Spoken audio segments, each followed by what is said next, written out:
بھائی نے سوال پوچھا کہ قبض ہے. اچھا ذرا غور کرو, کھڑی ہوئیے گا ذرا, یہ پیٹ دیکھو. نبی صلی اللہ علیہ وسلم نے فرمایا قیامت کے قریب توند بڑھ جائے گی, قیامت کے قریب توند بڑھ جائے گی. اور توند صرف ایک وجہ سے بڑھتی ہے, صرف ایک وجہ سے بڑھتی ہے. وہ وجہ کیا ہے؟ قرآن کی آیت ہے کلو وشربو ولا تسرفو, کھاؤ اور پیو اور زیادتی نہ کرو. کھاؤ, بیٹھو, کھاؤ اور پیو اور زیادتی. میرے محترم بھائیوں, کھانا اور چیز ہے, پینا اور چیز ہے. پوری دنیا میں کوئی جانور کھانے کے ساتھ پانی نہیں پیتا. پوری دنیا میں کوئی جانور کھانے کے ساتھ پانی, اور ہم تو ماشاءاللہ پیپسی پیتے ہیں, ہم تو سافٹ ڈرنک پیتے ہیں.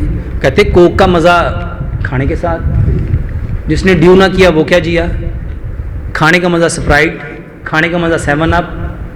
میرے محترم بھائیوں, یہ قرآن کی سری مخالفت ہے. یہ میں کہانی نہیں سنا رہا, آپ سمجھو پتہ نہیں آپ کو میں کوئی جذبات میں آ کے کہانی سنا رہا ہوں. قرآن کی مخالفت. اللہ نے فرمایا کلو, کھاؤ, وشربو اور پیو, ولا تسرفو, اور اسراف زیادتی. یہ بخاری کی صحیح حدیث ہے. آپ صلی اللہ علیہ وسلم نے فرمایا بھوکے 3 حصے کرو, ایک حصہ کھانا, ایک حصہ پانی, اور ایک حصہ نفس کے لیے چھوڑ دو. کھانا اور چیز ہے, پینا اور چیز ہے. کھانا کھانے سے آدھا گھنٹہ پہلے پانی پیو. کھانا کھانے سے کتنی دیر پہلے پانی پینا ہے؟ اور کھانا کھانے کے 1.5 گھنٹہ بعد پانی پیو. یہ محترم بھائیو, یہ میرا طریقہ ہے. مجھے ایک بہت بڑے شیخ الحدیث نے کہا آپ ان کو بتایا کرو کہ سنت یہ ہے, اور یہ جو میں بتا رہا ہوں پانی پینے کا طریقہ, یہ میرا تجربہ ہے. کھانا کھانے سے آدھا گھنٹہ پہلے پانی پیو, 1.5 گھنٹہ بعد پانی پیو. کیوں؟ کیونکہ جو پانی آپ پیتے ہیں وہ 27 منٹ میں آپ کے منہ سے آپ کے یورینری بلیڈر میں آ جاتا ہے. ٹھیک ہے, ایک بات سمجھ لو, آپ نے کھانا کھایا, اس کھانے کو ہضم کرنے کے لیے رطوبتیں آتی ہیں, سکریشنز آتی ہیں, کچھ گیسٹرک جوس آتے ہیں, کچھ انزائمز آتے ہیں. اگر آپ اس کے ساتھ پانی پی لو گے, وہ پانی سارے انزائم کو, گیسٹرک جوس کو, ساری سکریشنز کو اپنے اندر ڈائلوٹ کرے گا اور بہا کے 2 منٹ میں لے جائے گا.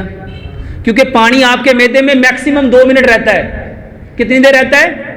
2 منٹ. آپ نے کھانے کو دیکھا تو آپ کے برین نے کھانے کو ہضم کرنے کی کچھ سکریشن پیدا کی, وہ سکریشن معدے میں آئیں, آپ نے پانی پی لیا, 2 منٹ میں پانی نے وہ ساری سکریشن حل کر لینی ہے اور اس کو وہاں سے لے کے نکل جائے گا. جب وہ نکل جائے گا تو کھانا تو وہاں پڑا سڑے گا, کیونکہ سبزی نے ہضم ہونا ہے 3 گھنٹے میں, دالوں نے ہضم ہونا ہے 4 گھنٹوں میں, اور گوشت نے ہضم ہونا ہے 6 گھنٹوں میں. اب وہاں کھانا پڑا سڑے گا. جب وہ سڑے گا تو سب سے پہلے کیا پیدا ہوگا؟ گیس.